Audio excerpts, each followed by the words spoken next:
Mari kita simak video berikut terkait jawaban dari pertanyaan-pertanyaan permasalahan atau problem based learning yang ada dalam buku saku kimia koloid.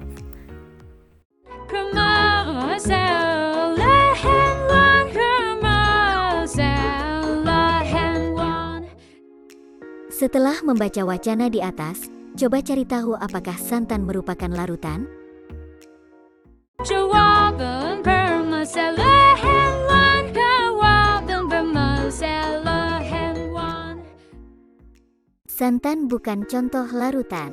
Untuk penjelasan lebih lanjut, mari kita cari tahu melalui jawaban-jawaban pertanyaan permasalahan selanjutnya. Permasalahan 2, permasalahan 2. Setelah melakukan penyelidikan 1, apakah yang terjadi pada santan setelah didiamkan semalaman? Ciri apakah yang terlihat dari hasil penyelidikan yang sudah kalian peroleh?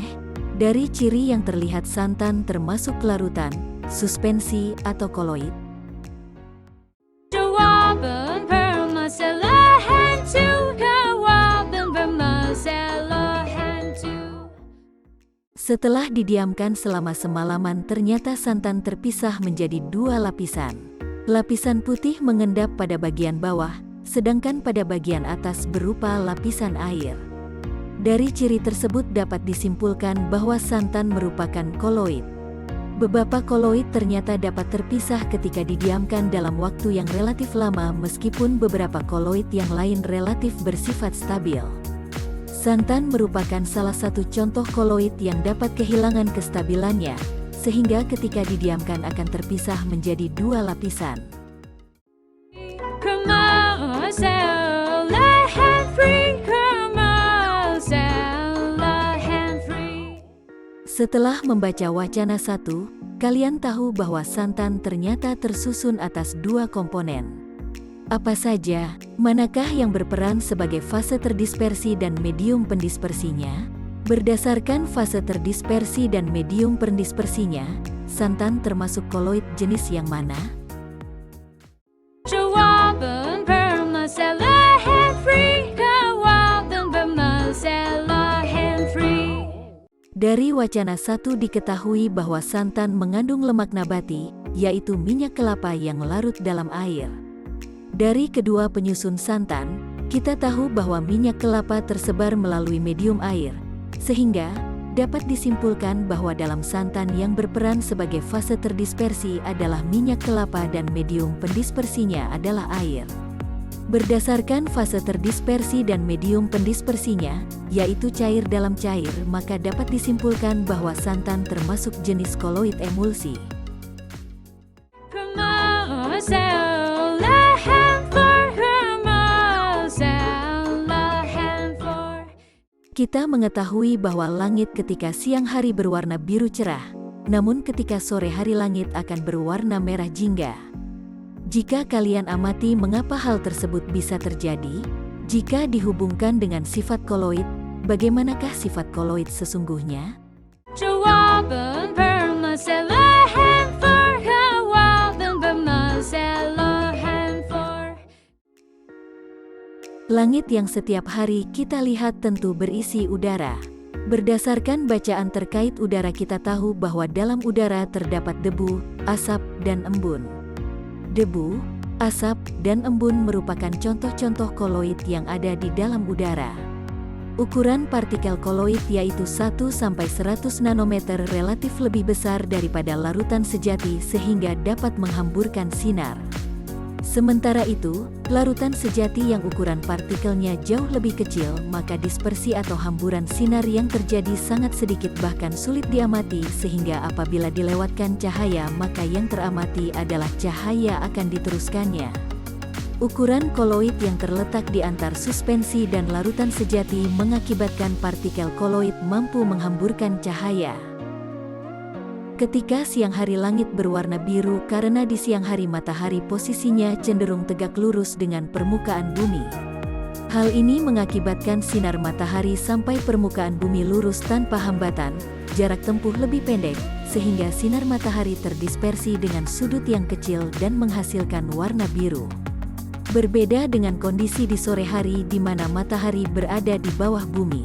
Hal ini mengakibatkan sinar matahari terhambat oleh partikel koloid, sehingga sinar matahari terdispersi dan membelok dengan sudut yang relatif besar dan menghasilkan pantulan atau dispersi sinar berwarna merah jingga.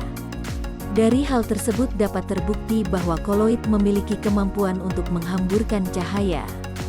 Berbeda dengan larutan sejati yang hanya mampu meneruskan cahaya.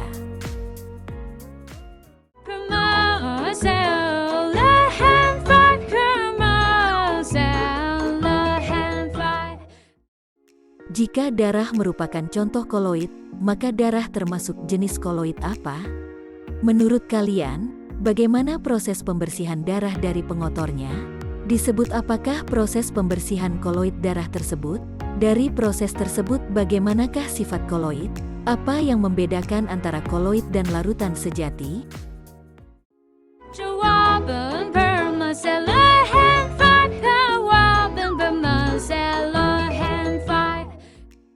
Berdasarkan informasi dari bacaan tentang darah, kita tahu bahwa darah merupakan koloid jenis Sol.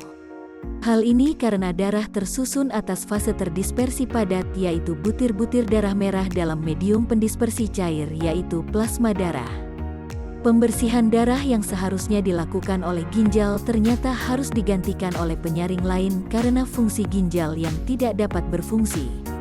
Dari pengetahuan sebelumnya, kita sudah tahu bahwa koloid memiliki partikel yang cukup kecil, sehingga ia tidak dapat disaring oleh penyaring biasa namun dapat disaring menggunakan penyaring ultra.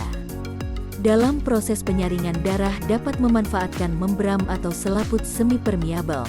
Membran semi-permeabel adalah membran yang memungkinkan molekul atau ion tertentu untuk melewatinya namun menghalangi molekul atau ion lainnya melewatinya.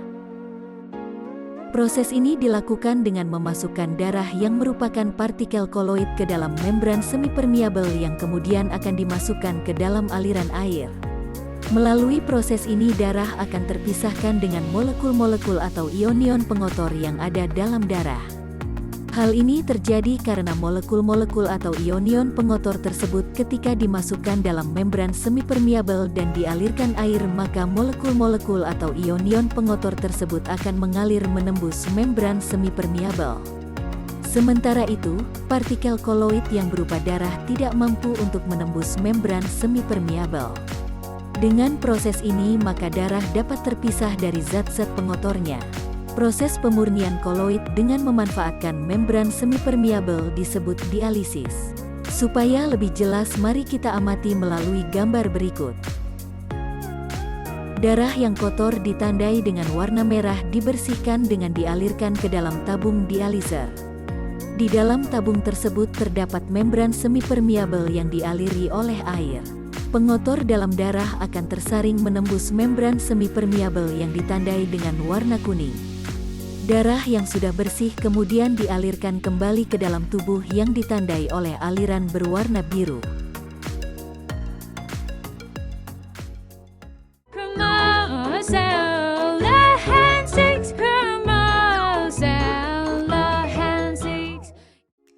Tinta merupakan salah satu contoh koloid jenis Sol yang sering kalian temukan dalam kegiatan sehari-hari. Tersusun dari partikel apakah tinta hitam ini? Kira-kira menurut kalian, bagaimana proses pembuatan koloid berupa tinta ini? Jawaban permasalahan jawaban permasalahan. Tinta merupakan koloid jenis Sol, itu artinya tinta tersusun atas fase terdispersi padat dalam medium pendispersi cair. Tinta tersusun dari karbon dan air. Proses pembuatan tinta yaitu berawal dari bahan dasar karbon yang ukuran partikelnya besar dan dilarutkan dalam air lalu kemudian membentuk suatu partikel koloid. Partikel karbon yang berukuran besar tentu harus dihancurkan terlebih dahulu supaya membentuk partikel lebih kecil dan dapat dilarutkan dalam medium air. Oleh karena itu, tinta terbuat dari suatu suspensi atau partikel yang besar, kasar, lalu menjadi partikel koloid. Pembuatan koloid dari partikel besar disebut dispersi. Terima